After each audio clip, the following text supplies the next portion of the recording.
On the Land has been going since the South Island field days early in March. So we went out there and this is the first episode that we did.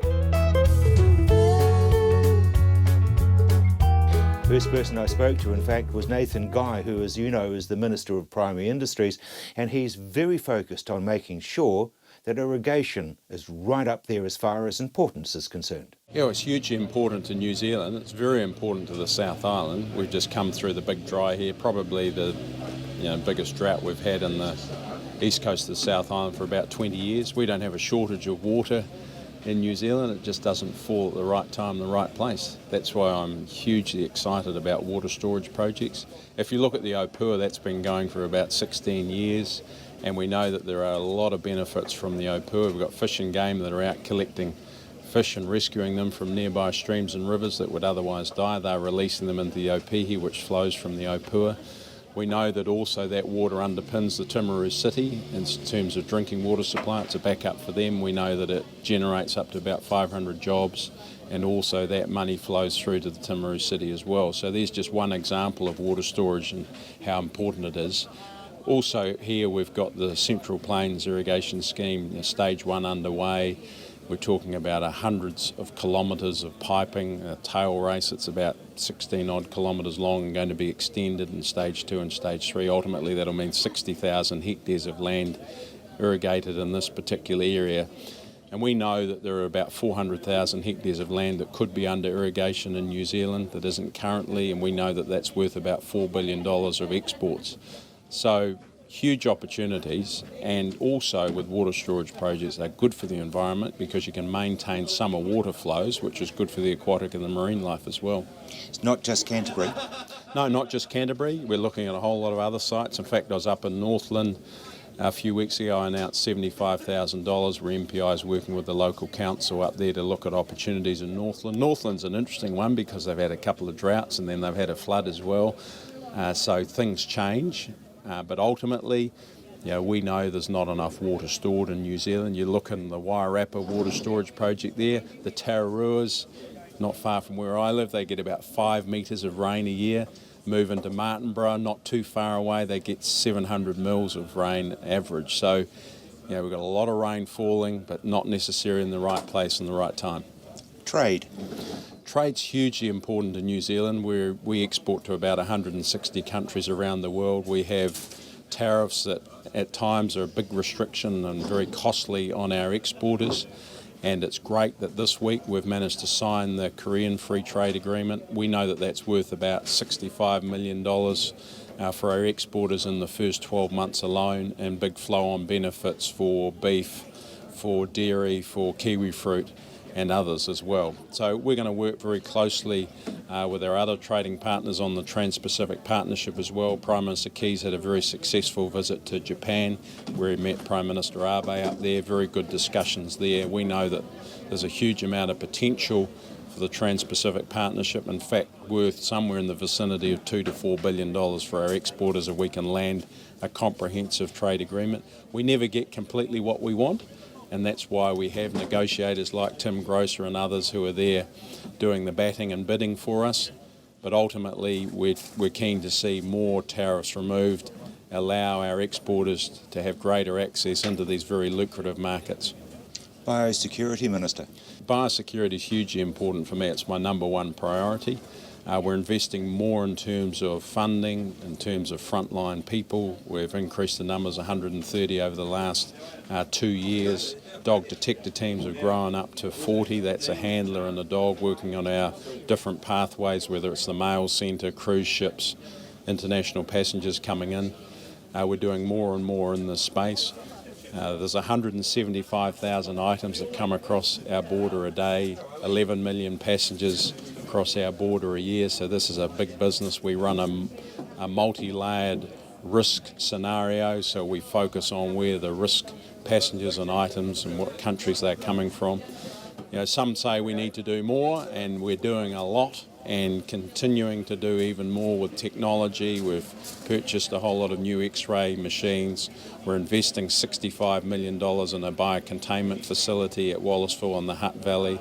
We've got government industry agreements whereby industry has come on board with MPI on preparedness and partnership and working closer with us in terms of getting ready for a response if we need to step one up. And the topical one at the moment is the Queensland fruit fly, where we're dealing with a small localised population in grey lynn in Auckland. I'm very confident that we can eradicate this population because we proved in 1996 when we caught over 40 Mediterranean fruit fly, we were able to eradicate that one. So we've got a very good response that's working its way through, and I want to thank the people of Auckland for their understanding on this one.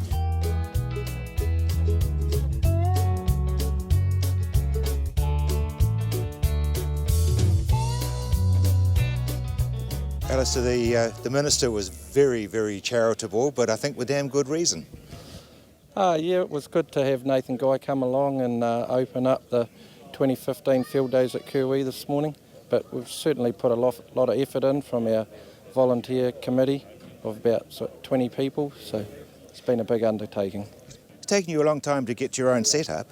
Yeah, that's correct, and it probably ended up a wee bit close to the wind near the end, but we've got there and made it, and everything seems to be working well this morning. We actually only got access onto this block on the 1st of November, so it's been a busy 4 months. You've been around for a long time now as a South Island Agricultural Field Days. Yeah, that's right, over 60 years, and we'd had over 30 years at Lincoln, so it's quite a big move to move out here to Kirwee. But this is now your permanent home. Yeah, that's correct. We've been lucky enough to be able to purchase this block, so it's given us a bit of security going forward, and it'll make it a lot easier as well when we're a wee bit more in control. And obviously you'll be using it for grazing or something during the off-season. Yeah, well, that's right. That's the next thing we've actually got to work through. We've got a couple of ideas, but we just had to be careful with such a tight time frame not to get hung up on what we were going to do with the land after the field days and lose our focus on our main purpose of the land being running a biannual field days event. It's interesting the number of exhibitors that you've got here, because there seems to be a slight trend to sort of away from trade exhibitors and A&P shows and things. Yeah, well, we've always had great support by the exhibitors, but certainly this year we've got about 550, and that's probably nearly 200 more than 2 years ago. So we're very grateful for the huge support we've had from a wide range of exhibitors. And of course you've got that secret thing, or secret advantage, which is you're out there doing exhibitions and demonstrations. Yeah, it's probably not so much secret, but it's It's a secret asset. we like to think it's our point of difference, running comparative demonstrations every day. So Wednesday, Thursday and Friday we have pretty much the same program running every day, just in case that people can only make one day, they don't really miss out on any of the demonstrations. So we've got a wide range of demonstrations, ranging from bale feeders, primary and secondary cultivation, drills, irrigation this year with the pivot donated by Think Water Leaston, and also technology available to be put on pivots and any other irrigation methods nowadays. And then, like after lunch, we've got the mowers, rakes, balers, loader wagons, and there's also the fodder beet harvesting demonstration as well. So yeah, there's something for everybody just about. And that must take a lot of planning to get all those crops and things at the right stage for this week. Yeah, well that's right. We're a wee bit behind the 8 ball to a certain degree, and in 2 years' time we'll have even more to offer, we hope. Like we did have an offer of planting some maize for this field days, but we just couldn't quite get on here early enough to make that work. And even the fodder beet was sown a bit later than desirable, but Seed Force have helped us out with that. We're always confident that they could have a good enough crop for demonstrations, so and it's worked out well. But yeah, Earl Worsfold, who's in charge of the demonstrations, has done a great job of coordinating that, and also Rodney Hadfield has had a fair bit to do with it. Let's talk about your volunteers, because they really are the backbone. Yeah, that's right. It's been a huge undertaking this year. Like it's a mini conversion really. There was lots of tree lines, and there was even about a hectare of vineyard that we've taken out, and we've tried to do most of the work ourselves to a certain degree. So yeah, we've had a lot of fences to take out and trees to pull out, and then we've installed the irrigation main line and some power, speaker cables and water reticulated around the site. And It will get easier as years go by though. oh, in 2 years' time it should be a walk in the park compared to this year.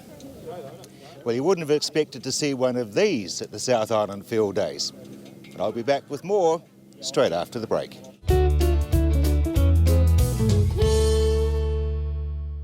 Be Active begins here in the cold, clean, unpolluted southern oceans of New Zealand. Be Active amino acid biostimulant, natural, 100% pure, manufactured from healthy deep sea fish from sustainable New Zealand fisheries. New Zealand's Be Active amino acid biostimulant, the way the world is growing. Working with nature, good for the plant, good for the planet. Now that's growing for good. You know that saying, content is king? Well, in today's mixed media world, it's true. You need video, audio, photos and more for social media, for marketing, for communications, sales and for advertising. And you need this at a price that works with your budgets. Well, that's what we do. At Tandem, we partner with you to create the content that you can use to shout to the world or video link to a few. Connect with us and we'll help you connect to the world. I've been reporting on farming matters on the radio and newspapers and on television for 40 or so years, but communication, like farming, has moved on. So we've come up with On the Land, online and through YouTube on any screen, anytime and anywhere. Just push play and see and hear what's happening today in our rural community. You'll learn and be informed about the latest and best information farming matters. On the Land, bringing farming information into the 21st century. So join us on our website, ontheland.co.nz. We're living on a planet facing almost insurmountable challenges. Challenges we have to face sooner rather than later. The world needs our energy. She needs our ideas, our passion. It's up to us to change things, make a positive change to the planet, to feed the world, to protect the future, to live well, to be the generation that will make a change. Join us.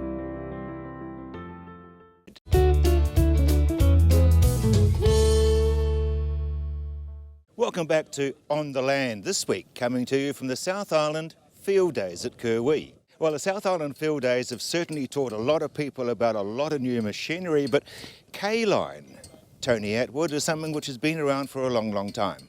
It has, yep. It's the RXK line is now in 28 or 29 countries and growing all the time.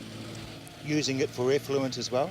Yes, we have the K-line family consisting of the 4 pods now, standard, mid and the 2 max pods, which enable us to handle various water qualities and various states of effluent with a low application rate.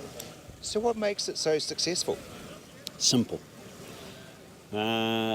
Keep it simple. I've been with the company now for 4 years, and my brief was to make it easier, and interestingly, that seems what the market wants. What are the blue things? Oh well, that's the G set. That's an adaptation of the same sort of technology, low application rate, but in a solid set, enabling farmers to fully irrigate without any labour. And they, as you suggest, are set?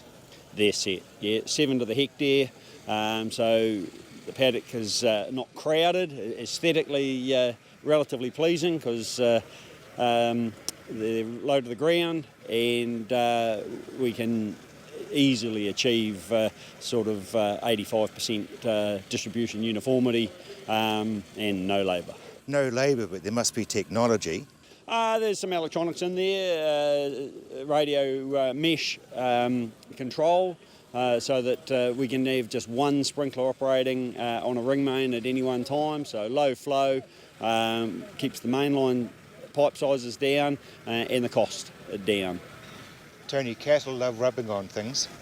Yes, we've gone to quite a bit of trouble making something and using our K-line technology to make it low enough that they can't rub on it and high enough that they can't step in it. Tanks? Yep, lots of tanks. We make from 1,000 litres through to 33,000 litres in plastic tanks, various sizes, colours.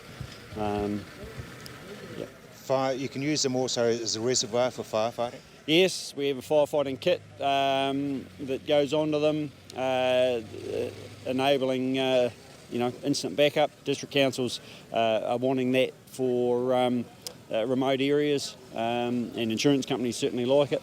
And having something there that either can be set up so that you can use the same tank for the house, but there's always a reserve there for firefighting.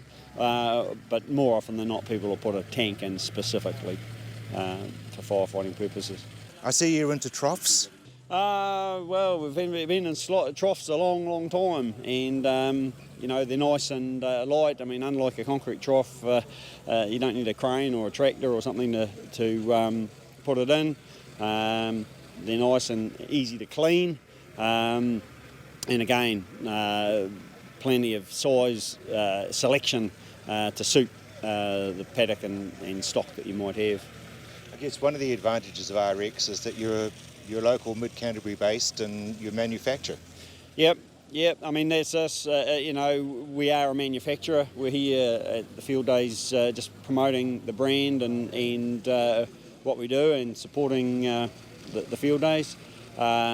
It's we manufacture in Ashburton and we distribute right throughout New Zealand.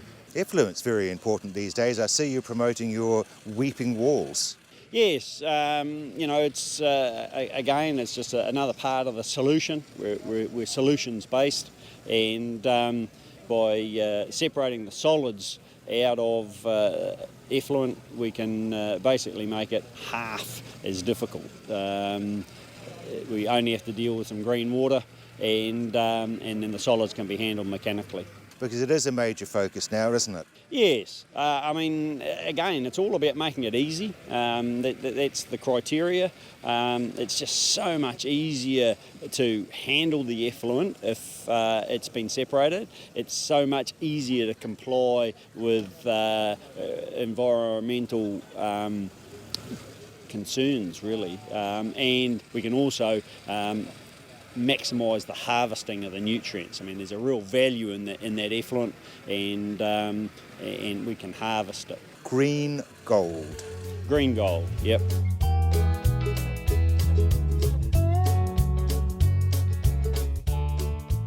Robotic milking. It was a thing of the future, but it's here now. It's here, but it's actually been here for a wee while. It's just a matter of time for people to actually realise that it's up and running, and it's going to be not just the future, but it's also present. So it's been operating in New Zealand since 2008. The first farm we had for that was Stradbrook Farm, which is a grazing-based system with 4 robots. And since then, we've now expanded quite a bit. We actually have 50 robots in the Greater Canterbury area now, and it's really starting to move and take off. Farmers are now starting to accept that it's a very good, viable option for the farming operation and dairy. So how long does it take to train the cows? Generally not too long. If a couple of days at max.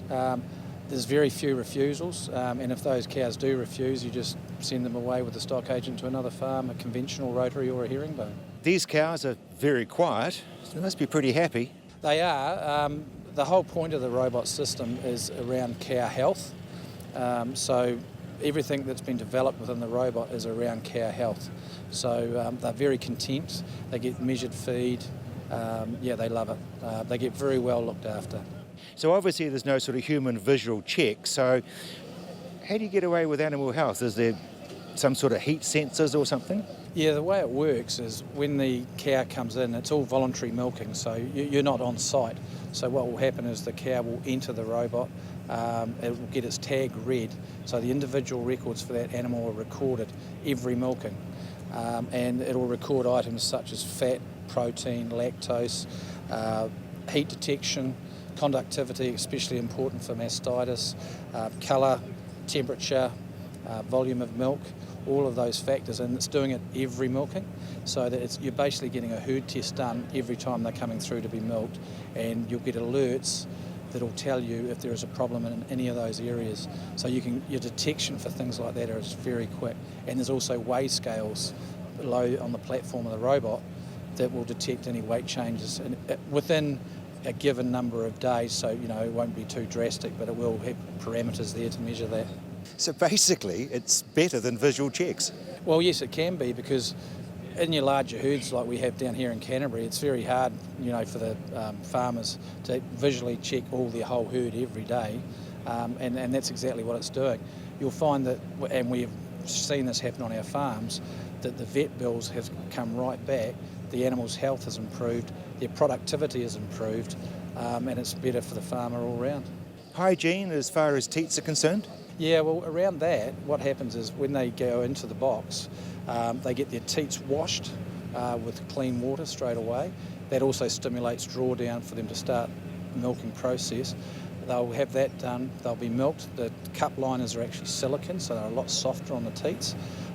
What also happens once they've been milked is that they then get a teat spray completely over the udder, and then they leave. And that's happening 3 times a day, if they're coming through 3 times in a 24-hour period.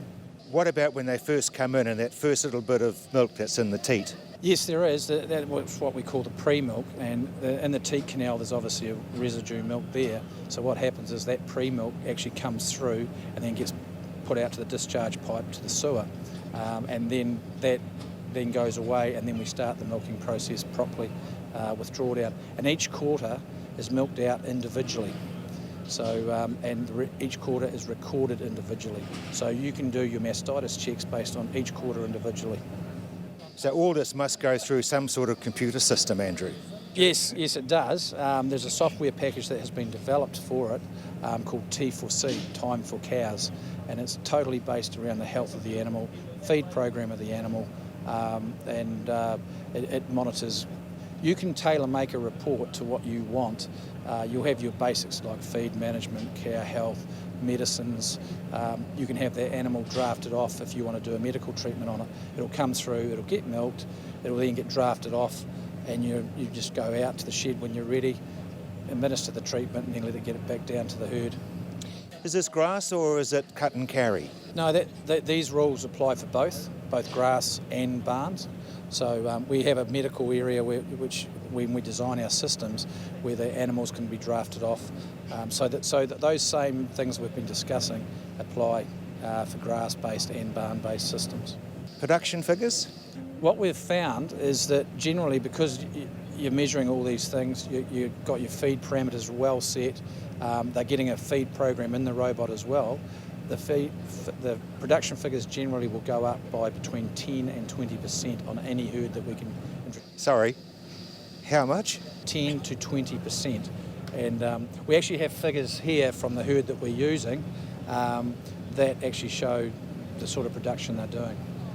We've got animals here that are doing, young animals, 2-year-olds doing 12,000 litres in 305 days. So very good figures. Is that because of the voluntary milking? Well, it's all voluntary. It's not batch milking. There's no stress on the animal, and because of all the monitoring we've talked about around the health of the animal, we've got our finger on the pulse, and they're going through. They want to be milked. It's up to them when they want to go through. They're not being brought up in a bunch. They're not being bullied. They've got a great feed ration in the grazing system or in the barn. But then when they get to the robot, they get a measured amount for that animal based on how many days of lactation they're in, and you can alter that daily if you wish. But that robot will change that feed amount that goes through that feed system in the robot. And what about some of the other add-ons that you've got around here? You've got the back scratcher. Yeah, everyone loves their back scratched, not just cows. But yes, we have our Luna brush, and they love the brush and they cotton onto that pretty quickly.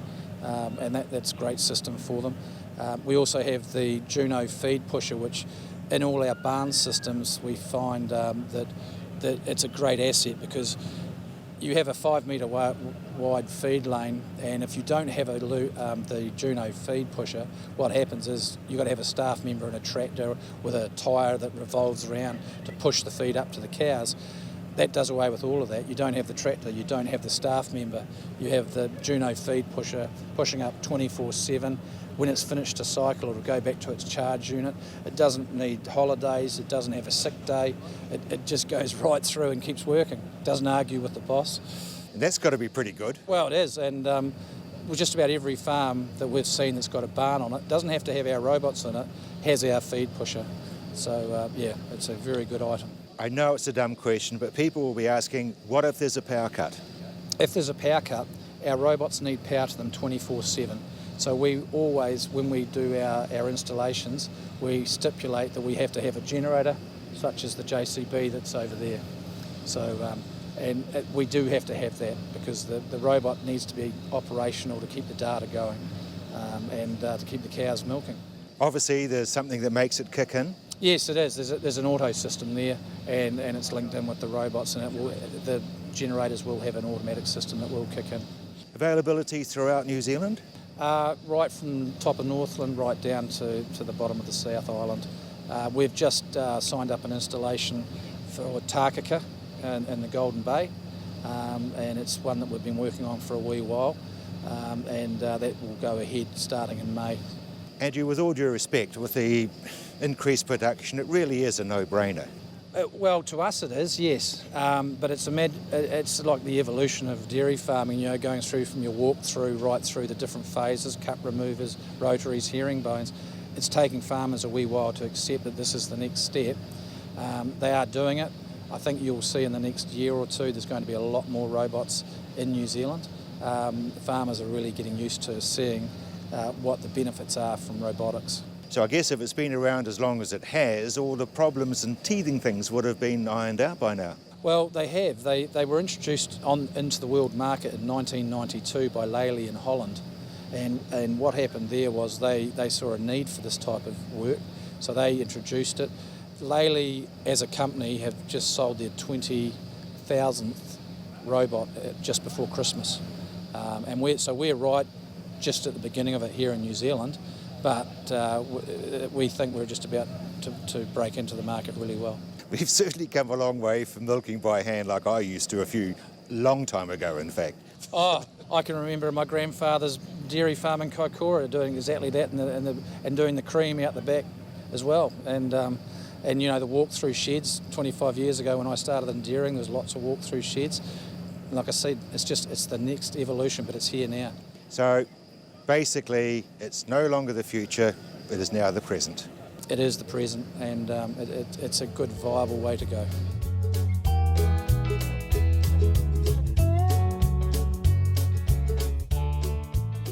What as Tony Davern is about to tell us, the drought is not over yet.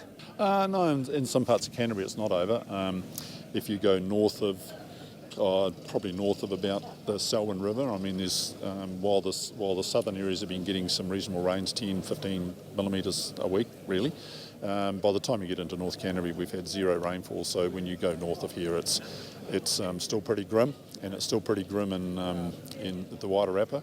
Hawke's Bay got a pretty good bit of rain out of Cyclone Pam. Gisborne got a good rainfall out of that. Parts of Waikato got virtually nothing again, so they're still not much better off than they were last time we spoke. So yeah, it's not over. I think we're probably still looking at another month. I think we've probably got another month of irrigation if people have got water to irrigate with. That's the other big issue right now. The two big rivers are on restrictions. And very severe restrictions. I mean, the Rakaia River's been on zero allocation for Band 3 in the last 10 days. So we've still got some issues with getting through the early part of this autumn or the middle part of this autumn with water. You're at the field days and you've dug a trench. Yeah, we have dug a hole. I mean, the hardest thing to talk to people about is soil moisture. If you're standing on the surface, everybody would look at this and say, "Oh, it's dry."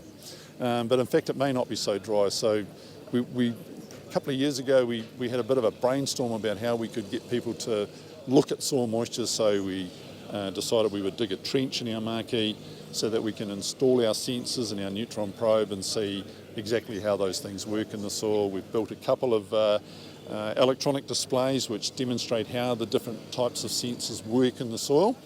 It certainly attracts people's attention. They realise either how much or how little they're actually measuring in the soil when they see them operating. And it's a good talking point to them, and we can demonstrate to them why you need to do things in certain parts of the soil. We've come a long way from kicking at the top of the soil and seeing if there's a bit of dust coming up. Oh, absolutely, we've come a long way. I mean, if we go back to the 80s when we were doing this, it was mind-blowing that we could put an access tube in the ground and see what was happening underneath. And that was enlightening for a lot of farmers, but now there's so much technology out here that can be in real time or near real time for them to look at to make management decisions from. And I think probably this year in particular, with the particularly when you've got annual volumes that limit what you can use each year, making very, very good decisions by having some good soil moisture monitoring is absolutely critical. You must be blown away with the technology. Oh yeah, we started out with a neutron probe and a pencil and paper writing reports for farmers, and now they can get all of that stuff online. They can get it on their smartphones. They can get alerts on their smartphones. They can get, it's just endless what you can do with technology now, and the various types of technologies we've got now just allow them to be making real-time decisions all the time about what they're actually doing. And quite a few farmers now, Tony, are involving their staff on their own little iPads and such. Yes, if you get onto some of those farms where they're very tech savvy, their staff have got that sort of material there so that they can see on anywhere on the farm, even if it's on the top of the hill. That's the only hill on the property that's got cell phone reception. They can go up there and eat their lunch and see what's going on and make their decisions about what they're going to do as far as water is concerned, or a whole range of things, what they can do with various sensors that are in the ground. Yeah. And I guess with any single farm, you've got some paddocks with some soil types and others with others, and then there's the north and the south side facing as far as hills are concerned? Oh, absolutely. North and south facing is absolutely critical when you get into rolling country. So if you go into the likes of the North Otago schemes and some of the stuff in the North Island, where you've got downland type country, absolutely important to know what's going on your south facing slopes and your north facing slopes, and right on the top, because the top has had all the topsoil eroded off it, either down the north side or down the south side, and they are very different beasts. Is it easy for farmers to learn?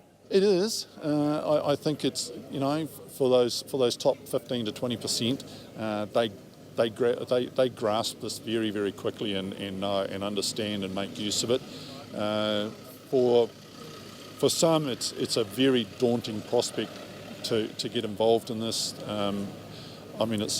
It's surprising the number of farmers still that we deal with that aren't computer literate. It's either the wife or the son or the daughter that's the computer literate person, and it has to be translated second hand to the person that actually makes the decisions on the farm. But it still works? It still works. Well, a drought is a drought, and we've certainly had one as far as the 2014-2015 year means, and that means that there's been a lot of pressure on irrigation. Yeah, definitely, it's important, and we're here as a solutions-based provider for the end user, supplying irrigation effluent for our projects. So how far back into the whole system do you go? Do you plan and all that sort of thing? Yeah, so we go right from meeting the farmer on site, going through some concept plans of what they want to do on their farm, right through to quoting it, to installing it, to maintaining and servicing it. Consents is a minefield. Can you help there? Yeah, we can help out, but we've got partners when it starts to get difficult that we lean on to help out. So what are some of the main questions that farmers have for you? Main questions would be, how can I best use my water? How can I best get the use out of my water, and what solutions can you provide around that? So I guess everyone is different, everyone is unique. Yeah, that's right. No farm is the same, no soil type is the same, and we tailor it to each individual needs. So what happens? Somebody rings you up and says, listen, I want to put an irrigation system in, like, for example, I've just been talking to a new farmer who was a politician and now saying, hey, listen, I've got to get some irrigation organised. So we'd go out on farm, and farm would show us around, have a look at what they're trying to achieve. We'd come back and put together some concept plans, go out and consult with them over those concept plans, and then they'd come back and we'd price on those plans and different options around what they wanted to do, and from there, whatever happens would happen. Put a contract together and hopefully install it and maintain it and service it.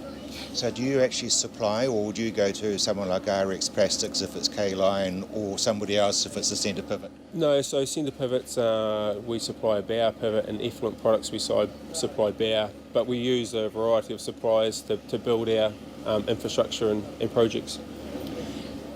You're nationwide? Think Water is nationwide, that's right. There's I think there's 17 stores nationwide, so we cover the whole country. Which will be good, because if you come across a situation, you've got all these other franchise holders that you can ring and say. Oh yeah, it's great in terms of expertise throughout the Think Water community. We can lean on one another and use everybody's expertise to help one another. But in terms of us, Think Water Leaston, we're going to Think Water Canterbury with a store opening up in North Canterbury very soon. Small family business? Yeah, small family business, so over 30 years, second generation with my father, and now myself and my two brothers. So yeah, it's good. Really enjoy the industry. It's fantastic. Really, really passionate about it. And with all due respect, you're almost horizontal. You're so laid back, you guys. Yeah, no. So we like to be just who we are. So we're not anything different from who we are. What you get is what you see.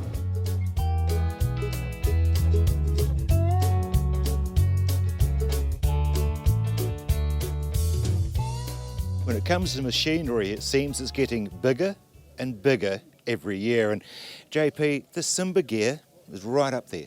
Yes, it is. This is a 4.6 Simba Great Plains SLD. This particular machine would probably require a good 400 horsepower to pull it, but it's only purely because the machine is designed to do absolutely everything in one pass to leave a consolidated seed bed for you to go drilling into. How rough can it be before you start? Well, this is primarily designed for cropping situations, coming out of stubble, brassica land, vegetable country, potato land, any type of cropping country. And the idea is to a tine disc operation with a consolidation packer on the back. And what you're hoping to achieve is incorporation of the stubble and trash in the top in the first 4 inches.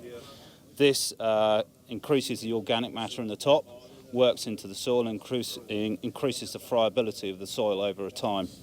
The legs will go up to 350, 400 millimetres deep, so 40 centimetres. They are designed to go straight in the ground and to fracture the land vertically.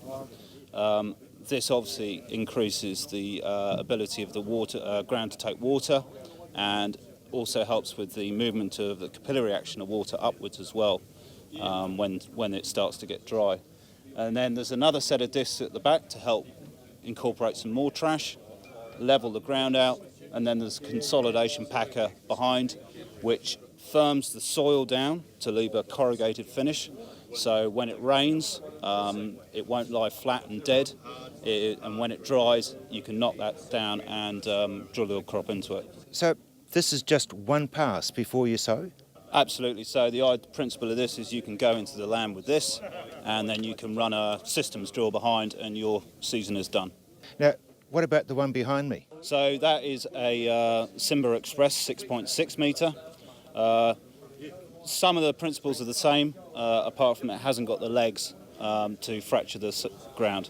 So the use for this machine is also into crop residues.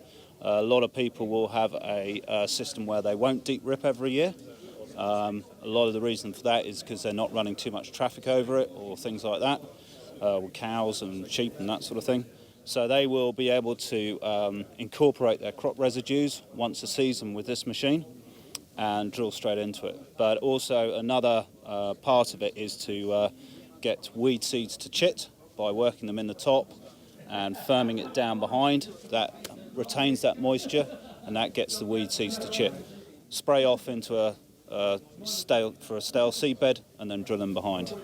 Made in the UK. It looks pretty robust. It is very robust. So this 4.6 metre behind, that is 10 tonnes. straight up.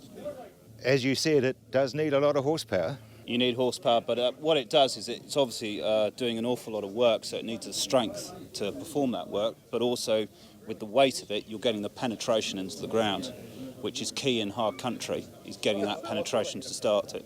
And if you can get that through the weight of the machine, you're halfway there. Stones? Yep, fine in stones, no trouble at all. We've got quite a few of these in Canterbury country, all over New Zealand. They're doing a fantastic job.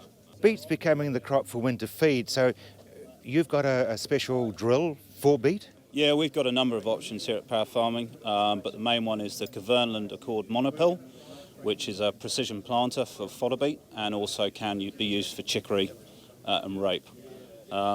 It's a gravity-fed machine, so the seed heart is very low to the ground, so therefore from the time it drops the disc onto the ground, it's only actually falling 3 centimetres. So the precision, or you always lose some of your precision through height of drop. By only dropping it 3 centimetres, you've got the best precision possible. The model we're bringing in is e-drive, so all the units are electric drive. There's no mechanical drive on it whatsoever.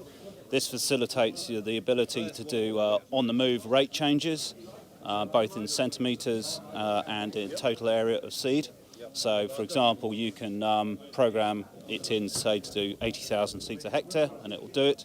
Or you can punch in, I want a spacing of 20 centimetres between each seed, and it will do it across the whole unit. You've also got the ability to change the rates in between each unit, so if you're putting tram lines in or anything like that, then you can do it. It's good in mulch ground and cultivated ground, and it works off a parallelogram system, so you've always got good contour following as well. It's a very accurate machine with very high seed placement. Does the job for you? 100%, yeah. And we'll be back with more from the South Island Field Days straight after the break.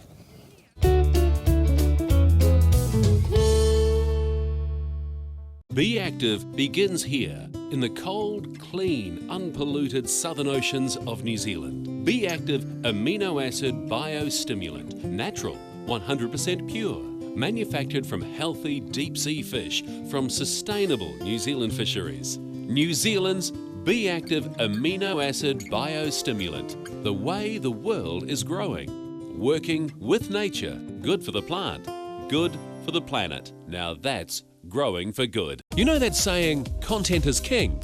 Well, in today's mixed media world, it's true. You need video, audio, photos and more for social media, for marketing, for communications, sales and for advertising. And you need this at a price that works with your budgets.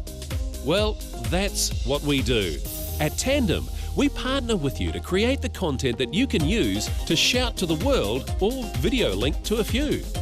Connect with us and we'll help you connect to the world. I've been reporting on farming matters on the radio and newspapers and on television for 40 or so years, but communication, like farming, has moved on. So we've come up with On the Land, online and through YouTube on any screen, anytime and anywhere. Just push play and see and hear what's happening today in our rural community. You'll learn and be informed about the latest and best information farming matters. On the Land, bringing farming information into the 21st century. So join us on our website, ontheland.co.nz. We'll get you thinking, think water. I think it's all working well, Jack. My thoughts exactly. We'll get you thinking, think water. This is exactly what you need. I think that'll do the trick. We'll get you thinking, think water. It's all looking good. Did you bring the sauce? I can't think of everything. We'll get you thinking, think water. For real ideas and real solutions, just think water. We're living on a planet facing almost insurmountable challenges. Challenges we have to face sooner rather than later. The world needs our energy. She needs our ideas, our passion.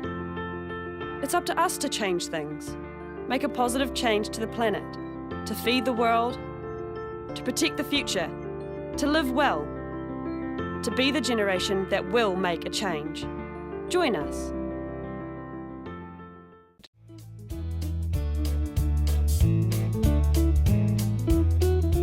Welcome back to On the Land, this week coming to you from the South Island Field Days at Kirwee.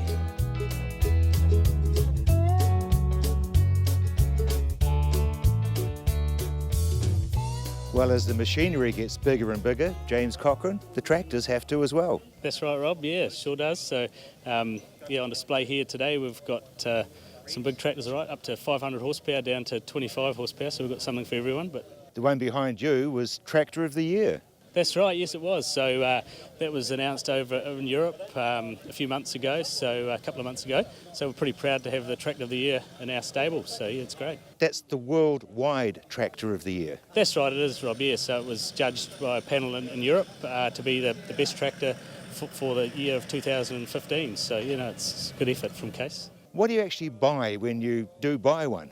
You're buying a lot of technology.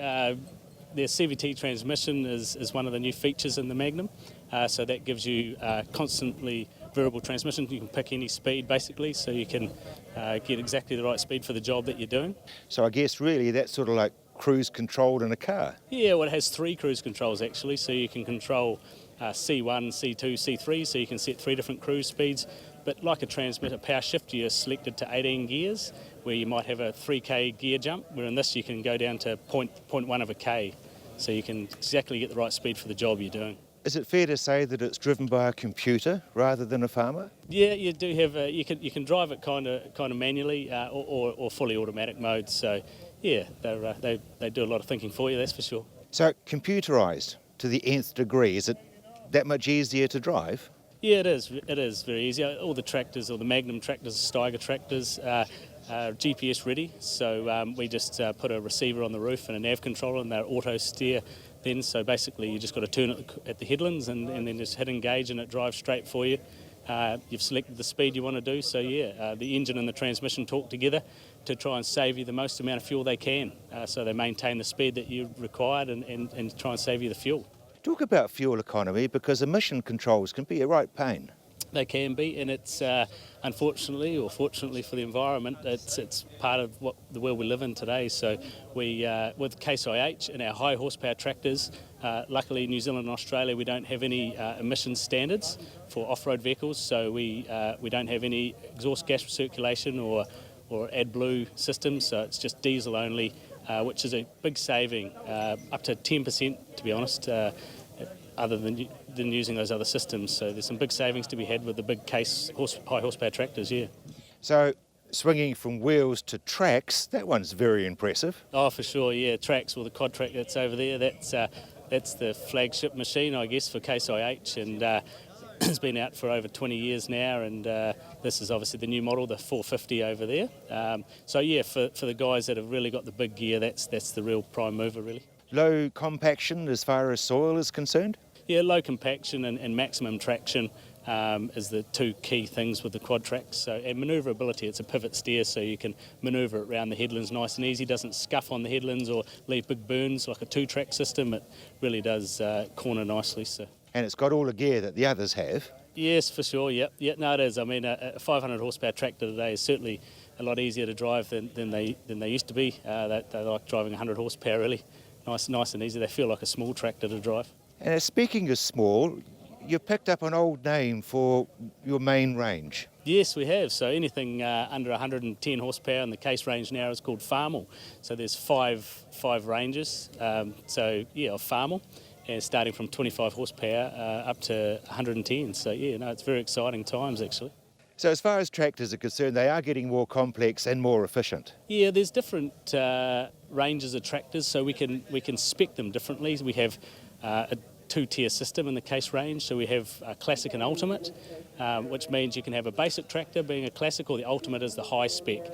So it depends on, some guys still, or people still like to have the basic machines, and other guys like all the features, so we've got something for everyone really. So what you do, I guess, is you talk to the buyer and find out exactly what their needs are, and then you put something in front of them which will suit them the best. Yeah, definitely. I mean, there's no point having specs that you're not going to be using, so you've got to get the tractor that you need, basically, and there's no point overdoing the specs. Obviously, it's all price. If you're going to get specs, it's going to add the price, but other guys need that, so that's what they go for. So you're fitting tractors to the people's needs? Yeah, definitely. Yep. Yeah, we've got something for everyone. I'd say in the time I've been selling tractors, it's 10 years, it would be the best range of tractors we've had, so it's great. Well, you'd think, wouldn't you, that oil is just oil, but Pete Marshall, that's no longer the case. Well, no, you're right there, Rob. Oil is no longer oil. It used to be in the old days where you could buy a drum of oil or whatever and put it in anything that your farmer had on offer. You know, it went in your truck and in your tractor and all sorts of things. But certainly now it's become a lot more technical. Machinery has become a lot more technical. There's specific oils for different models, and we get into the low SAPS oil for the late model common rail tractors and things. So a very, very important process today to have the right oil in the right machine. So now you need a range of oils? Absolutely. We don't get me wrong, we still have the old products. If you've got a lifestyle block and some old Nuffield with a front end loader on it, we've got an oil that'll pretty much you can tip in anything. But certainly today with the implementation of common rail diesel tractors, headers, combine harvesters, that sort of thing, you've got to have the right oil and the right job. Transmissions are very, very complex now, computer driven and that sort of thing. You can't. It's not a hit and miss thing anymore. You must have the right oil in the right place. I noticed when I needed transmission oil for the Jag, they had to look it up in a book to see what model it was going to suit and what sort of oil I should use. Yep, we've got access on our computer that has pretty much any piece of machinery that you can throw at this thing. Right on mowers for around your home to the latest in farm machinery, and it tells you exactly what everything has in it, the quantities and that sort of thing. So it's all at a fingertip in the office, and we can do that. So let's talk about Dello. The Dello range of engine oils is the premium product. That's about the best lubricant that money can buy. Certainly the premium product from Caltex. We go down from there, and we have, if you've got older vehicles, we can certainly supply a Dello product for that. But the Dello 400 and 400 LE, which is the low emission oil, is the top grade for the latest machinery. So how often do we need to change it? Well, that's the one advantage of the Dello lubricant range is that we have extended servicing periods. So you can go out in some cases twice the recommended or twice what you would normally have serviced the vehicle at. We can do oil testing to make sure that it is capable of doing that. So whilst you may in some situations pay a premium for the product because you're getting essentially a third or half or more between services time-wise, then it becomes quite good value for money. So I guess that drops the price. Absolutely, absolutely. We do a full range of Fleet Guard filtration, so it's a one-stop shop. We can supply all the latest in greases. We've got 3 or 4 different greases, some specific for earth-moving machinery, for pins and bushes, some for your agricultural process. So we can do all your filtration and that sort of thing. We can do a printout of all your pieces of machinery and tell you exactly what everything has and your filtration and everything, and call into your farm or whatever to provide that service. Filters? Yep, Fleet Guard filters. We do a full range of filters for both fuel filters, engine oil filters, hydraulic filters, all that sort of thing for all the latest tractors and farm machinery. Peter, is it fair to say that it's getting very complicated for the farmers now? Oh, well, that's where we come into it, you see, because if the farmer just gives us a ring and says, look, can one of you blokes come and see me? I mean, I'm a rep that I do a portion of Christchurch and Ashburton, Methven, that sort of thing, so we can call in and see you, make a list of all your machinery, and then email you through a list of everything that it has to have in it, and in some cases there's quite a lot of double ups, so it's not as scary as what it may sound, you know, like one oil will do maybe 3 different models or whatever, but we'll look after that, and we can call every month as part of our cycle of calling on you to make sure that everything is up to speed. Does it have a drum life? Oh, it's a fair age, the drum life. I think you might go out to 5 or 7 years or something like that. Well, you know, if you're not going to use a 200 litre drum in that length of time, well, then you buy it in a 20 litre or something like that. So, but as long as it's sealed up and that sort of thing, you're pretty much fine. I know with diesel they have winter and a summer diesel. Do you need that as far as oils are concerned? No. With the multi-grade oils today, like such as a 1540, that does your lowest of the temperatures and your highest of temperatures. In the previous years, we used to have an SA30 or an SA50, but now we do a 1540 and that sort of thing, as everyone's aware of, and that does both your cold start and your very winter and your heat. So it does both. It's a multi-grade engine oil. Cummins? Cummins, we're the local agents for service and parts dealer for Cummins engines, and so the Cummins engine is in a lot of many different machineries, and so we're the service agents and parts for Cummins. So any Cummins inquiry, ring through on our landline, and we'll sort that out straight away. You're a busy boy. Your legs are just about a blur. Oh, not all the time, Rob. Depends on how much the phone rings. Yeah, no, it's pretty good, really. It's good. The oil is my expertise. There's a couple of guys that work. The Cummins stuff is there. The Cummins product is their baby. I've been doing the lubricants part of it for 10 years, so and I've got very good support from some technical guys, technical fella in New Zealand. There's one guy at work that is a real guru on the technical part, so he helps me out a lot when I'm not sure of things, but I'm the first port of call. We'll be back next week with more looking back over 2015.